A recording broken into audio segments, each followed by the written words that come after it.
Olá, seja bem-vindo a marcoteres.com. Esse é o meu canal e nós falamos aqui sobre Bíblia Sagrada e sobre a vida que Cristo oferece. Se você ainda não aceitou Jesus, você está convidado a aceitar a Jesus como seu Salvador pessoal. Isso é uma coisa que devemos sempre repetir. E se você já é servo de Deus, esse vídeo de hoje é para você. Nós vamos meditar sobre algumas coisas e que são importantes para os servos de Deus e que às vezes nós não levamos muito em consideração e precisamos com certeza levá-las em consideração para evitar maiores problemas na nossa vida de modo geral, tá? Nós vamos falar hoje sobre o anticristo e o partidarismo. Anticristo, conforme nos diz o apóstolo João, é todo aquele que nega que Jesus Cristo veio em carne, ou seja, se nega que o próprio Deus encarnou para nos salvar. E uma das coisas que nós podemos observar vendo o Apocalipse é que o anticristo terá o seu falso profeta e terá a sua besta, e que ele dominará o mundo todo, né? E para que consiga isso, ele precisará gerar um certo partidarismo. E o partidarismo, para que o anticristo venha, ele é óbvio quando diz que só poderá comprar e vender e ter digamos, ação, fazer comércio naquela sociedade do anticristo, quem tiver a marca da besta na testa ou na palma da mão. Então, como você pode ver, o anticristo será um líder mundial, né? O melhor, o homem da iniquidade, que será um anticristo também, mas será o maior de todos no momento, no caso, e ele vai ser um líder mundial que vai controlar todo mundo.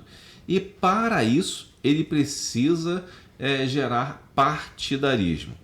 E um dos pecados mais comuns, é um pecado condenado na Bíblia e que nós vemos hoje, especialmente em igrejas também, em toda a sociedade, é o partidarismo. Uns são a favor disso, outros são a favor daquilo, uns são de direita, outros são de esquerda e por aí vai, né? Um cristão realmente não pode ser de esquerda, isso aí está fora de cogitação cristão de esquerda, né? Isso aí é uma aberração. Até porque os valores que eles são contra são os valores mais caros para os cristãos. Então, o cristão de esquerda está fora de cogitação. Agora, um cristão de direita, ele pode ser partidário, como nós temos visto aí? Muita gente partidária tentando defender uma pessoa, um político, como se fosse candidato ainda, né? Não é o caso. Então, devemos tomar cuidado com o partidarismo e ver o que a Bíblia nos ensina sobre partidarismo. Já vimos que o anticristo ele vai disseminar o partidarismo no mundo. Para que isso aconteça, para que o anticristo venha a dominar, é necessário que haja partidarismo, e nós que somos igreja não podemos alimentar esse partidarismo que levará aos últimos dias. Ao contrário, nós devemos atrasar a vinda de Satanás e evangelizando, falando para mais pessoas de Jesus. Pois, ou melhor, até adiantar a vinda de Jesus, né, mas atrasar o lado dele, né? Atrasar o lado do diabo. Porque Jesus só voltará quando todos tiverem ouvido a sua palavra, tá? E quando todos tiverem ouvido a sua palavra e recusarem, né, mesmo sabendo o que estão recusando, aí Jesus voltará e exterminará o diabo com o sopro da sua boca, né? Não, vamos começar então vendo o que a Bíblia nos diz sobre partidarismo. A primeira coisa que nós temos que observar é um pouquinho de história da igreja, né? História do cristianismo. Temos aqui os partidos e seitas judaicas, que são, de forma geral, os essênios, os zelotes, fariseus e saduceus. Existiam outros, mas não eram tão relevantes. Esses são os mais relevantes na época, sendo que os zelotes são apenas citados na Bíblia, não há muito relato sobre os zelotes, e os essênios nem citados são, né? Os fariseus e saduceus são os que chegaram e confrontaram a Jesus. Esses partidos políticos, eles criam um Israel nacionalista, né, e que seria tipo um povo de Deus especial, né, e que deveria ter um líder, especialmente um guerreiro, um general, que iria dominar o mundo, assim como faziam naquela época, né, como os outros soldados dominavam o mundo, né? Os assírios dominaram o mundo, os babilônios dominaram o mundo, os gregos dominaram o mundo, os persas também, um período, né? E temos ainda os romanos que dominaram o mundo. Então eles achavam que devia haver alguma coisa, né, que os tornasse especiais. Os zelotes eram tipo guerrilheiros mesmo, né? Os fariseus já eram um tipo de professor da lei, né? Que inclusive se consolidaram no período da, di- da- do, do exílio, né? Do exílio babilônico ali. E nesse exílio, como aconteceu, ocorreu uma coisa interessante. O povo começou a procurar um motivo deles terem sido expulsos de sua terra, terem sido tirados de sua terra. E eles foram tirados exatamente pela desobediência a Deus, e com isso eles voltaram à fidelidade a Deus, mas voltaram com certo exagero, especialmente os fariseus fizeram esse exagero, né, criando regras além do que Deus tinha permitido, né, ou pedido, para mostrar que era realmente um homem, um verdadeiro israelita, né? Ou seja, era um certo de um tipo de uma seita e partido nacionalista, os fariseus. Os saduceus, eles eram descendentes de Levi, eles eram sacerdotes. E eles também eram um partido porque eles tentavam negociar o bem-estar deles, o status quo deles, com os romanos. Então eles se mantinham, eles tinham medo de contrariar Roma para não perder os seus benefícios. Os essênios são um pouco diferentes, que eles eram um tipo de pacifistas e se recluíam, né, ficavam reclusos em alguns tipos de mosteiro. Então um grupo diferente. Mas todos eles achavam que o Messias seria alguém que iria trazer a Israel a uma situação superior a todas as nações, né? De certa forma, eram grupos que tinham uma levada, digamos assim, nacionalista, né? Então, com essa ideia de nacionalismo, surgiram esses partidos. Além do nacionalismo, esses partidos tinham outra coisa em comum, né? Que era que não reconheceram a Cristo, não aceitaram a Cristo. Estavam tão preocupados com suas doutrinas, né? E com suas ideologias, se podemos usar o termo, porque é um termo bem mais recente, né? Mas pode-se dizer que sim. Eles estavam tão preocupados com isso que não olharam para Cristo, especialmente os fariseus e saduceus, né? Nós vamos ver agora um detalhe sobre os fariseus, né? Jesus chamando a atenção dos fariseus. Jesus estava expulsando um demônio de um homem mudo, né? E saiu o demônio. E o que os fariseus disseram? Disse o seguinte: maravilhou-se a multidão, mas alguns deles diziam: ele expulsa os demônios por Beelzebu, príncipe dos demônios. E outros, tentando, pediu-lhe o sinal do céu. Ou seja, Jesus estava expulsando demônios, e aqueles homens, tentando a Jesus, pediam o sinal dos céus para Jesus provar que não era servo de Satanás. Jesus rebate a eles dizendo o seguinte. Aliás, vamos falar aqui um pouquinho. Esses caras aqui, eles estavam achando muito difícil, né? Como pode, né? Ele está expulsando demônio, mas eles se sentiam ameaçados, porque Jesus estava pregando outra coisa, um evangelho que não era aquela ideia, aquela ideologia que eles pregavam. Jesus comia com pecadores, né, com prostitutas e com pessoas de má fama, o que para aquelas pessoas, para esses partidários, era inaceitável, porque eles deveriam estar com essas pessoas, né, e não poderia estar com essa pessoa para mostrar uma certa fidelidade à sua doutrina e ao seu partido, né?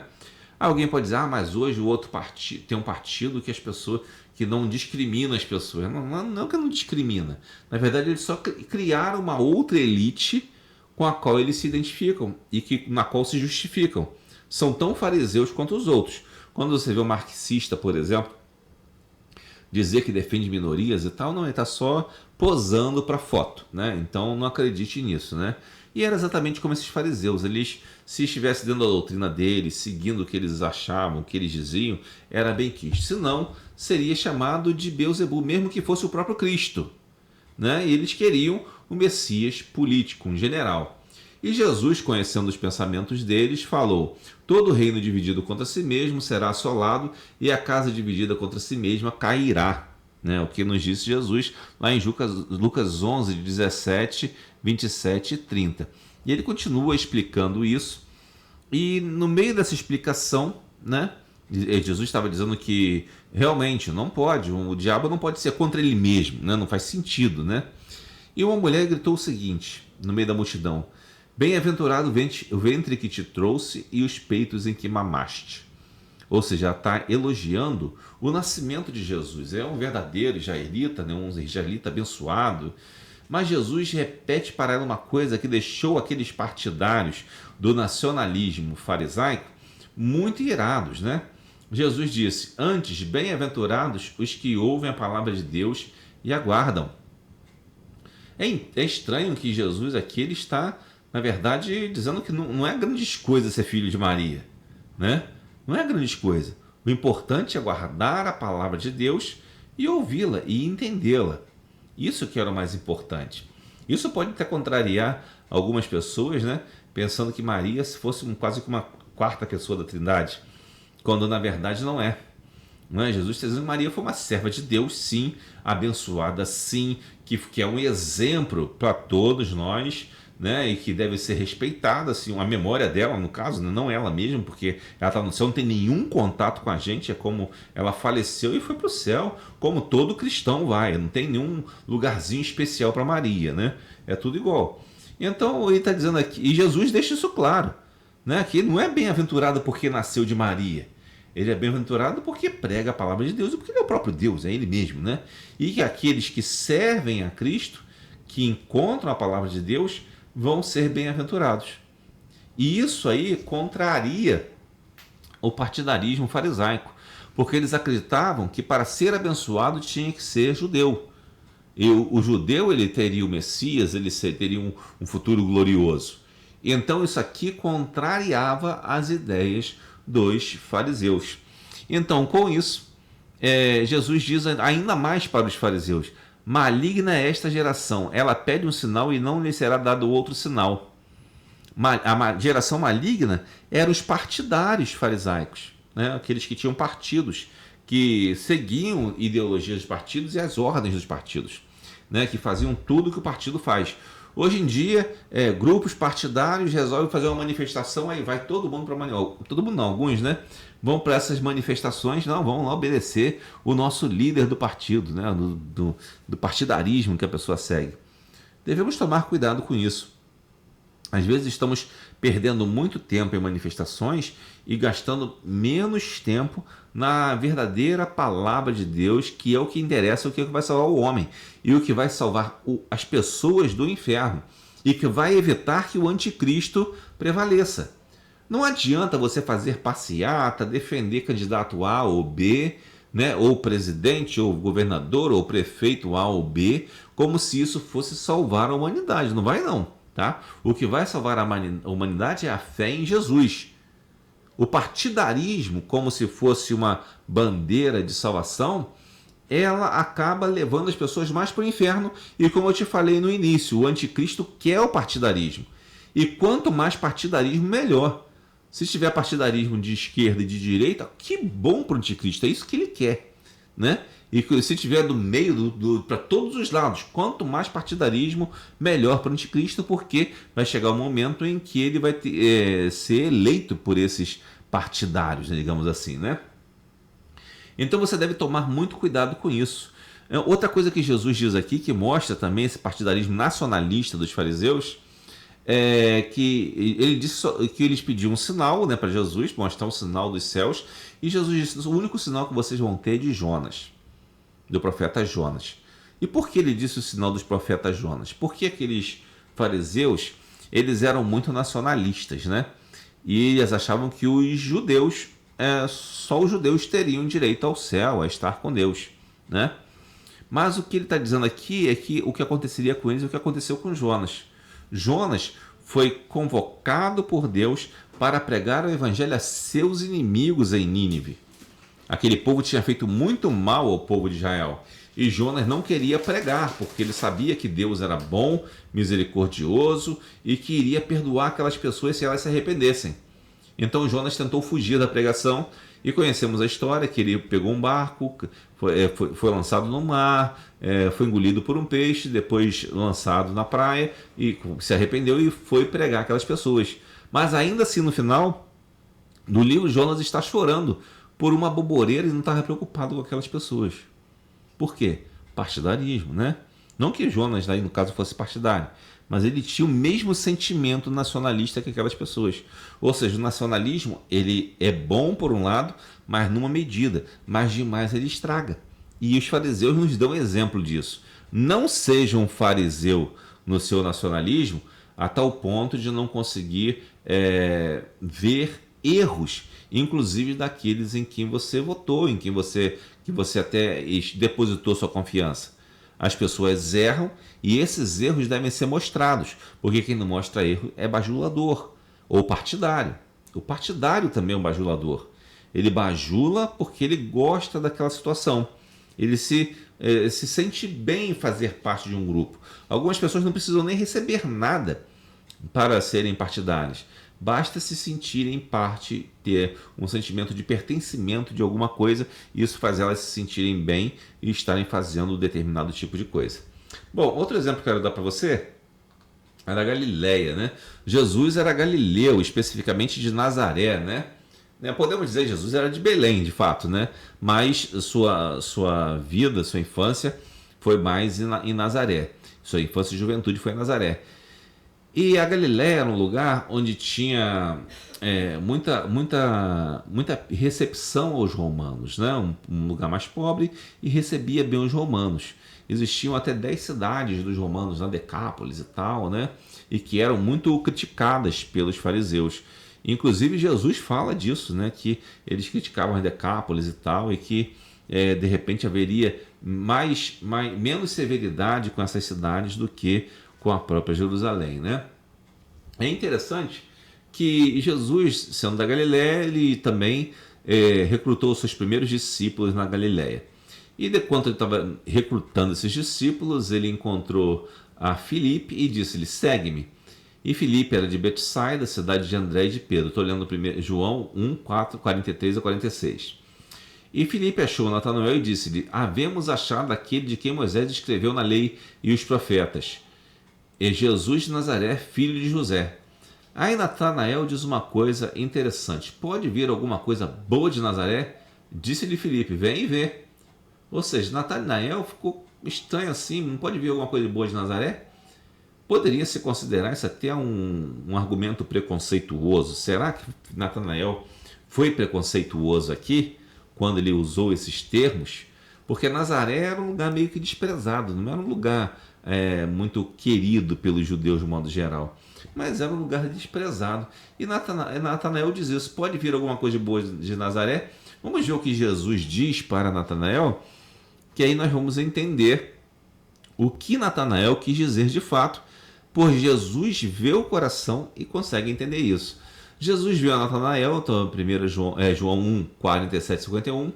Jesus viu Natanael vir ter com ele e disse dele: eis aqui um verdadeiro israelita em quem não há dolo.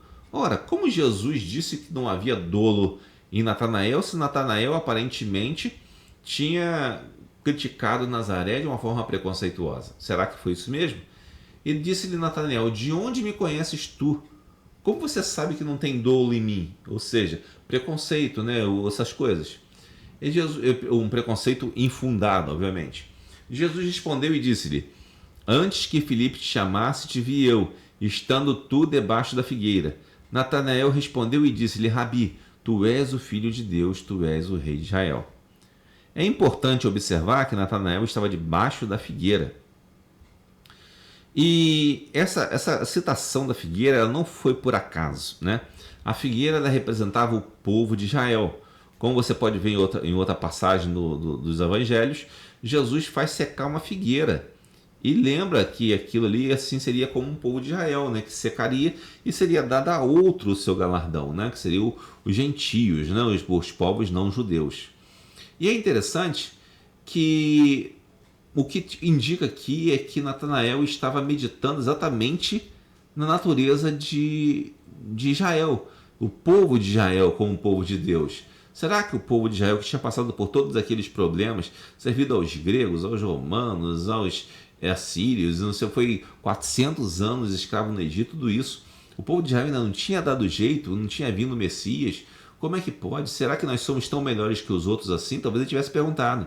E provavelmente foi o que ele perguntou. E quando ele falou: pode vir alguma coisa boa de Nazaré? Ele não falou como crítica negativa, mas ele falou como uma esperança. Será que é ele? Será que ele veio logo de Nazaré, de onde menos alguém esperava? Foi isso que ele quis dizer, né? E Jesus entendeu isso. E Natanael respondeu a Jesus e disse: Rabi, tu és o Filho de Deus, tu és o Rei de Israel. Porque ele sabia o que Natanael estava pensando. Percebe? Então, Natanael aqui, ele não tinha esse interesse nacionalista, como pensariam alguns, né? Ao contrário, ele tinha um pensamento de saber que realmente todos mereciam a bênção de Deus e ele não procurava partidos. E é isso que Jesus está elogiando em Natanael, que ele não tinha dolo, ou seja, doutrina ideológica, né, que podemos, na linguagem de hoje, né? Ele não tinha dolo contra as pessoas, ele procurava realmente conhecer a verdade da palavra de Deus. Então esse é um exemplo de como deve ser um cristão, não ficar procurando defender político A ou B, seja qual for a orientação desse político. Na verdade, um cristão deve agir como quem não há dolo e com isso não agir de forma a procurar partidarizar as coisas. Talvez isso não tenha sido suficiente para você. Vou ler ainda 1 Coríntios 3, de 1 a 6, onde Paulo chama os coríntios de carnais exatamente por causa do partidarismo que eles praticavam. Veja aqui: e eu, irmãos, não vos pude falar como a espirituais, mas como a carnais, como a meninos em Cristo. Com leite vos criei e não com carne, porque ainda não podias, nem tampouco ainda agora podeis. Porque ainda sois carnais, pois havendo entre vós invejas, contendas e dissensões, não são porventuras carnais e não andais segundo os homens? Ora, o que diz aqui Natanael? Ele diz: contenda de dissensões é exatamente questão de partidarismo, que você pode encontrar em outras versões. E ele diz ainda que uns se diziam de Paulo e outros se diziam de Apolo. E ele diz que todos faziam a vontade de Deus, tanto Paulo quanto Apolo. Não fazia sentido terem partidos. Ora, se dentro da igreja não tem partido, também fora da igreja não devemos partidarizar as coisas, tomar cuidado. Né? É claro que em alguns momentos, como por exemplo uma eleição, você está escolhendo alguém que vai te representar, você precisa defender algum ponto de vista ou algum candidato. Mas depois que a eleição passa, você tem que parar de fazer campanha, porque a eleição acabou. Né? Você vai ficar fazendo campanha a vida toda. Né? Acalme-se, né? E veja o que está acontecendo e critique o que está errado, elogie o que está certo. Mas o que nós vemos são pessoas tomando partido, ou critica somente, ou elogia somente. Não vê que existe um meio termo. Né? A Bíblia nos mostra que devemos ser equilibrados. Como ser equilibrados? Sendo simples como a pomba e prudentes como a serpente. O que quer dizer isso? Que nós devemos ser simples ao ponto de ajudar os outros, não ter um mau olhar para os outros, né? Não querer o mal dos outros e coisas do tipo. E sempre estar prontos a ajudar. E por outro lado, devemos ser também prudentes como a serpente. Em que sentido? De nos manter protegidos de certa forma, a ponto de que os outros mal intencionados não abusem de nossa boa vontade. Então devemos ser assim, um meio termo. Não é nem um lado nem o outro. Né? E nós vemos aqui que os nacionalistas não resolveram a vontade de Deus. Né? Nós vemos também aqui que você escolher uma pessoa, um partidarismo personalista, também não faz a vontade de Deus. E devemos evitar isso. E esses partidaristas também foram censurados, os lá de Filipos, quando Paulo escreve para eles o seguinte: não façais por partidarismo, nada façais por partidarismo ou vanglória, mas por humildade, considerando cada um aos outros superiores a si mesmo. E depois ele diz aqui que o próprio Cristo não se considerou superior, mesmo sendo superior a todos. Ele ainda assim foi humilde. E ele não fez nada por partidarismo nem por vanglória. Cristo poderia dizer: não, eu sou filho de Deus, tem que me tratar muito bem aqui. Não é verdade? Tinha todo o direito. Mas não, ele não fez nem por partidarismo dele mesmo, nem por vanglória. Mas às vezes nós vemos líderes políticos tentando fazer com que as pessoas se movimentem em prol de seus interesses ou em prol de sua vaidade até, né? Então devemos tomar cuidado com isso. Assim como os coríntios foram alertados para não agirem dessa forma, assim também nós vemos os filipenses que não devem agir por partido e por vanglória. E além disso temos o exemplo de Diótrefes, que era provavelmente um pastor, né, da igreja para quem João escreveu em 3 João. No versículo 9 e 10 do único capítulo de João diz o seguinte: tenho escrito à igreja, mas Diótrefes, que procura ter entre eles o primado, não nos recebe. Por isso, se eu for, trarei à memória as obras que ele diz, preferindo contra nós palavras maliciosas, e não contente com isso, não recebe os irmãos, impede os que querem recebê-los e os lança fora da igreja. Ou seja, Diótrefes exercia um partidarismo em seu próprio favor. Ele criava partidos e controlava aquela igreja. E assim nós vemos hoje pessoas que controlam várias pessoas no Brasil, inclusive alguns crentes, fazendo desses crentes os seus partidários. E devemos tomar cuidado com isso, porque estamos incorrendo em pecado.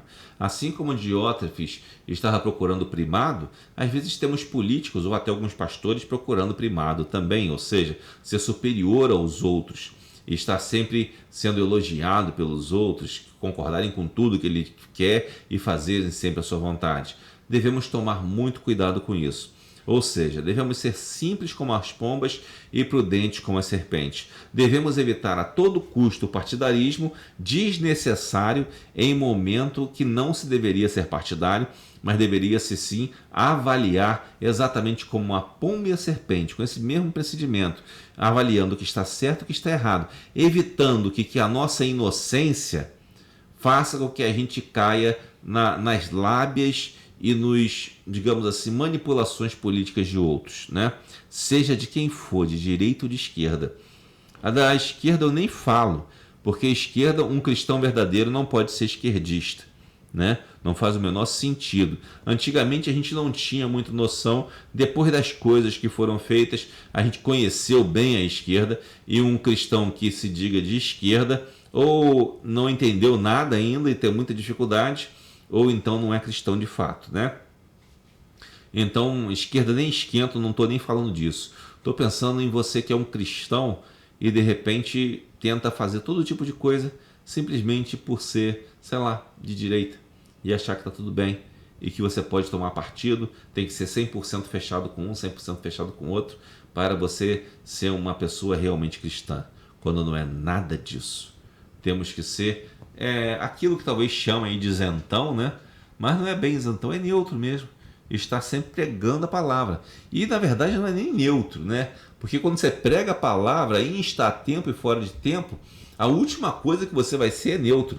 Você vai estar realmente saqueando almas do inferno para que Satanás não as leve para a perdição eterna.